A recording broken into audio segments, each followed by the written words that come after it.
अमीर और गरीब माँ की बेटी की नौकरी। माँ, आप आ गई? मैं कब से आपका इंतजार कर रही थी।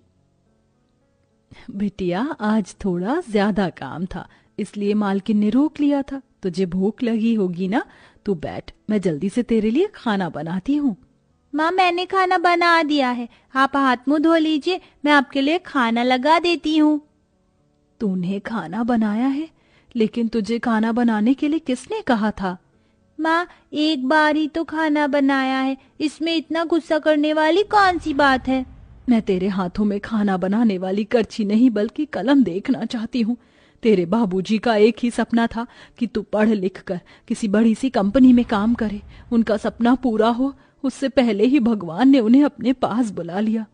सुबह से शाम तक मैं इसलिए मेहनत नहीं करती हूँ ताकि तू खाना बनाए। ठीक है माँ, मैं आज के बाद से सिर्फ पढ़ाई पर ही ध्यान दूंगी। वहीं दूसरी तरफ, ये क्या टीना बेटा, तुम पढ़ाई क्यों नहीं कर रही हो? अगले महीने से तुम्हारे एग्जाम है ना बेटा? अगर पढ़ोगी नहीं तो एग्जाम कैसे दोगी? तुम भी ना पायल, अगर हमारी बिटिया पढ़ेगी भी नहीं तो भी आराम से एग्जाम में पास हो जाएगी। भूलो मत, टीना का स्कूल प्रिंसिपल मेरा दोस्त है। मैं तो भूल ही गई थी। टीना बेटा, तुम आराम से अपना गेम एंजॉय करो, मैं तुम्हारे लिए आइसक्रीम भिजवाती हूँ। एक तरफ पायल जैसी माँ थी तो अपने पैसों के बलबूते अपनी बेटी को बिना पढ़ाई पास करवा सकती थी, लेकिन वहीं लीलावती जैसी भी माँ थी जो दिन रात मेहनत करके अपनी बेटी को पढ़ाती है। अरे ओमिका बेटा, तू क्यों रो रही है? आज मेरे स्कूल में टेस्ट था, लेकिन मेरे बहुत कम मार्क्स आए हैं। तूने तो इस टेस्ट के लिए काफी मेहनत की थी ना? मेरी क्लास के सभी बच्चे स्कूल के साथ साथ ट्यूशन भी जाते, इसलिए उन सबके अच्छे मार्क्स आए हैं। अपनी बेटी को उदास देख और उसकी पढ़ाई का नुकसान होता देख लीलावती से रहा नहीं जाता, इसलिए लीलावती घरों में काम करने के साथ साथ फैक्ट्री में बोरे ढोने का भी काम करना शुरू कर देती है। मेरी पीठ। लीलावती बिटिया, तो ठीक है ना? अम्मा, पीठ में बहुत दर्द हो रहा है। ये बोरी बहुत भारी है, इन्हें सिर्फ यहाँ के आदमी लोग उठाते हैं, लेकिन उसके बावजूद भी तू इन बोरों को उठाती है। एक काम कर, तू थोड़ी देर के लिए तो यहाँ बैठ जा। लीलावती थोड़ी देर के लिए बैठ जाती है कि तभी वहां, अरे ये तेरी बाप की जगह है जो तू यहाँ बैठकर आराम कर रही है? मालिक, मेरी पीठ में बहुत दर्द हो रहा है, इसलिए मैं थोड़ी देर के लिए यहाँ बैठ गई। ऐसा है तो कल से काम पर आने की कोई जरूरत नहीं है, आराम से अपने घर पर बैठना, समझी? अपनी नौकरी पर बात बनने पर बेचारी लीलावती दर्द से करहाते हुए उठती है और जाकर फिर से अपनी टूटी हुई पीठ के दर्द को भूलकर काम करती है। बेटा, तेरी क्लास की लड़कियां कौन से ट्यूशन में जाती हैं? वो मिश्रा ट्यूशन है ना, वहीं पर मेरी क्लास के सभी बच्चे ट्यूशन के लिए जाते हैं। ठीक है, ये ले पैसे और कल ही जाकर ट्यूशन में अपना एडमिशन करवा लेना। अपनी माँ की हालत देख ओमिका समझ जाती है कि उसकी माँ ने उसे ट्यूशन भेजने के लिए कितनी मेहनत की होगी। अपनी माँ को इतनी मेहनत करता देख ओमिका की आंखों में आंसू आ जाते हैं और वो अपनी माँ के गले लग जाती है। ऐसे ही समय गुजरता रहता है और 15 साल बीत जाते हैं। माँ देखो, मैंने कॉलेज टॉप किया है। मैं जानती थी कि इस साल भी मेरी बेटी ही टॉप करेगी। अब मेरी पढ़ाई पूरी हो चुकी है। अब आप देखना, मैं एक बड़ी सी कंपनी में काम करूंगी, फिर आपको लोगों के घरों में जाकर नौकरानी का काम नहीं करना पड़ेगा। मैं आपके लिए बड़ा सा घर खरीद दूंगी जिसमें आप आराम से रहोगी। ओमिका अगले दिन ही बड़ी सी कंपनी में इंटरव्यू देने के लिए जाती है। देखिए, आपने पढ़ाई तो काफी की है और आपके मार्क्स भी काफी अच्छे हैं, लेकिन कंपनी में काम करने के लिए मार्क्स से भी इम्पोर्टेंट एक्सपीरियंस होता है जो आपको नहीं है। लेकिन हम फिर भी आपको जॉब दे सकते हैं, लेकिन इसके लिए आपको अपनी थोड़ी जेब ढीली करनी होगी। लेकिन क्यों सर, ये तो गलत बात है ना? आप एम्प्लॉयज के टैलेंट पर नहीं बल्कि पैसों के बेस पर जॉब देते हैं। यही दस्तूर है, अगर आपको जॉब करनी है तो पैसे दीजिए, वरना आप यहाँ से जा सकती हैं। ओमिका कई कंपनी में इंटरव्यू देती है, लेकिन हर एक कंपनी में घूस मांगने की वजह से ओमिका को किसी भी कंपनी में जॉब नहीं लगती। सही कहा है किसी ने कि पैसों की अहमियत के आगे किसी भी इंसान की पढ़ाई लिखाई मेहनत आजकल के जमाने में कुछ मायने नहीं रखती है। टीना बेटा, कहाँ जा रही हो? अपने फ्रेंड्स के साथ शॉपिंग पर जा रही हूँ। अब तुम बड़ी हो गई हो, तुम्हारी पढ़ाई भी कब की पूरी हो चुकी है। मेरे अकॉर्डिंग अब तुम्हें जॉब करनी चाहिए। तुम्हारी उम्र की सभी लड़कियां इस टाइम जॉब कर रही हैं।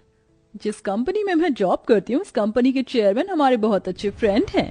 एचआर को थोड़े बहुत पैसे खिलाकर उस कंपनी में तुम्हारी एक अच्छी पोस्ट में हम लोग जॉब लगवा देंगे। पैसों के बदौलत इंसान क्या कुछ नहीं कर सकता। ऐसे ही लोगों की वजह से समाज में पढ़े लिखे मेहनती लोगों को बिना घूस दिए जॉब मिलना नामुमकिन हो जाता है। बेटा तू रो मत, तुझे जॉब मिल जाएगी। मुझे जॉब नहीं मिलेगी। मैंने इतनी ज्यादा मेहनत करी, हर साल टॉप किया, लेकिन मेरी पढ़ाई की कोई अहमियत नहीं है। सब लोग नौकरी देने से पहले घूस मांग रहे हैं। कहाँ से लाऊंगी मैं उन्हें देने के लिए पैसे। जिस कंपनी में पायल काम करती थी उसी कंपनी में लीलावती भी साफ सफाई का काम करती थी। अपनी बेटी को इतना दुखी देख लीलावती अपनी बेटी को उसी कंपनी में पियोन की नौकरी दिलवा देती है। एक पढ़ी लिखी लड़की होने के बावजूद भी ओमिका को नौकरों वाले काम करने पड़ रहे थे। वहीं जिस टीना बिजनेस की बिल्कुल भी समझ नहीं थी, कंपनी के कैबिन में बैठकर पूरा दिन आराम करती है। काश मेरा भी ऐसे ही कैबिन होता और मैं भी ऐसे ही काम करती। टीना की कैबिन की साफ सफाई करते हुए ओमिका टीना के लैपटॉप को देखने लगती है और कंपनी में काम करने की आस लैपटॉप को छूती है कि तभी वहां टीना आ जाती है। अबे वो अनपढ़ गंवार कहीं की, जानती भी है ये लैपटॉप कितना महंगा है। तू कहीं चोरी तो नहीं कर रही थी? नहीं मैम, मैं तो बस आपका लैपटॉप देख रही थी। मैंने भी ऐसे ही कैबिन में बैठकर जॉब करने के सपने देखे थे, लेकिन पैसे न होने की वजह से मुझे जॉब नहीं मिली। तेरी हैसियत झाड़ू पोछा चाय देने की है ना, कि कंपनी में किसी अच्छे पोस्ट पर काम करने की? जितनी औकात हो ना उतने ही सपने देखना चाहिए, समझी? चल दफा हो जाए यहाँ से। टीना ओमिका की गरीबी का मजाक उड़ाकर उसे केबिन से निकाल देती है। वहीं दूसरी तरफ जब दिखाई नहीं देता है क्यों काम करती हो? सारी की सारी चाय फाइल पर गिरा दी। जानती भी हो ये फाइल कितनी ज्यादा इंपॉर्टेंट थी। मैंने जानबूझकर चाय नहीं गिराई। तेरी एक गलती के चक्कर में हमारा कितना नुकसान कर दिया। अगर थोड़ी बहुत पढ़ी लिखी होती और दिमाग होता तो ऐसी गलती नहीं करती। अब खड़े खड़े क्या देख रही हो, इडियट कहीं की। पायल और टीना हमेशा अपनी अमीरी और अच्छी नौकरी की वजह से लीलावती और ओमिका का हमेशा मजाक उड़ाती थी। ऐसे ही एक दिन जब पायल और टीना मीटिंग में चेयरमैन के साथ होते हैं। मैंने तुमसे कुछ पूछा है टीना, हमारे प्रोडक्ट इतना अच्छा है फिर भी लोग इसे जल्दी क्यों नहीं खरीद रहे हैं? हमें आइडिया बताओ जिससे हमारा प्रोडक्ट जल्दी लोग खरीदें। सर वो क्या टीना? मुझे तो यह समझ नहीं आता कि तुम्हें इस कंपनी में जॉब कैसे मिल गई। चेयरमैन से इतनी डांट सुनने की वजह से टीना उदास हो जाती है कि तभी वहां लोगों को चाय दे रही ओमिका कहती है, सर अगर इस प्रोडक्ट में केमिकल चीजों की बजाय हर्बल चीज यूज करें तो इससे मार्केट में हमारे प्रोडक्ट की सेल अपने आप बढ़ जाएगी। और साथ ही साथ अगर हम लोग इस प्रोडक्ट को थोड़ा छोटा कर दें तो ये प्रोडक्ट जल्द से जल्द खत्म होगा और इससे भी हमारी सेल बढ़ेगी। तुम तो इस ऑफिस में चाय देने का काम करती हो ना, फिर भी तुम्हें बिजनेस के बारे में इतनी नॉलेज कैसे है? सर मैं पढ़ी लिखी लड़की हूँ, मैंने काफी आगे तक पढ़ाई की है, लेकिन पैसे ना होने की वजह से किसी भी कंपनी में मुझे जॉब नहीं दी। इसलिए मुझे ना चाहते हुए भी इस कंपनी में पियून की नौकरी करनी पड़ रही है। ऐसे टैलेंटेड लोग अगर लोगों को चाय देंगे तो हमारी कंपनी को आगे कौन बढ़ाएगा? अब से तुम इस कंपनी में सेल्स मैनेजर की जॉब करोगी और टीना के साथ मिलकर इस प्रोजेक्ट पर अब तुम काम करोगी। सेल्स मैनेजर की जॉब मिलने की वजह से ओमिका को अपने सारे सपने पूरे होते हुए नजर आते हैं। भूमिका अपने टैलेंट और नॉलेज से टीना के साथ मिलकर प्रोडक्ट की सेल एक महीने में काफी ज्यादा बढ़ा देती है, जिस कंपनी को लाखों का फायदा होता है। और इसी के साथ टीना को भी अब बिजनेस की काफी ज्यादा नॉलेज मिलती है। ओमिका, यह सब कुछ तुम्हारी वजह से हो पाया है। जो काम तुम्हारी कंपनी पिछले 6 महीने में नहीं कर पाई वो काम तुमने सिर्फ 1 महीने में कर दिया। सर ये मेरी अकेले की मेहनत नहीं है। अगर टीना मेरे साथ नहीं होती तो शायद मैं कभी ये नहीं कर पाती। इसलिए इन तालियों की हकदार मैं नहीं, टीना है। आधे से ज्यादा मेहनत खुद करने के बावजूद भी ओमिका सबके सामने टीना की तारीफ करती है, जिसे देख ओमिका को अपनी गलती पर बहुत पछतावा होता है। ओमिका, मैंने हमेशा अपनी नौकरी का घमंड दिखाते हुए तुम्हारे साथ बहुत बुरा बर्ताव किया। तुम्हारी पियून की नौकरी होने की वजह से मैंने हमेशा मजाक उड़ाया, लेकिन उसके बावजूद भी आज तुमने सबके सामने मेरा नाम लिया। मुझे माफ कर देना। टीना, हमेशा इंसान की नौकरी मायने नहीं रखती, बल्कि उसका बर्ताव भी मायने रखता है। तुम्हें अपनी गलती का एहसास हुआ और ये बात समझ आ गई कि कभी भी अपनी नौकरी का घमंड करते हुए किसी इंसान को नीचा नहीं दिखना चाहिए। ये जानकर मुझे बहुत अच्छा लगा। उमिका की बात सुन पायल को भी अपनी गलती का एहसास होता है और वो भी लीलावती से माफी मांगती है, जिसके बाद अब अमीर और गरीब माँ की दोनों बेटियां एक साथ एक कंपनी में जॉब करती हैं। वहीं समय बीतने के साथ साथ उमिका के घर की हालत भी अब ठीक हो जाती है।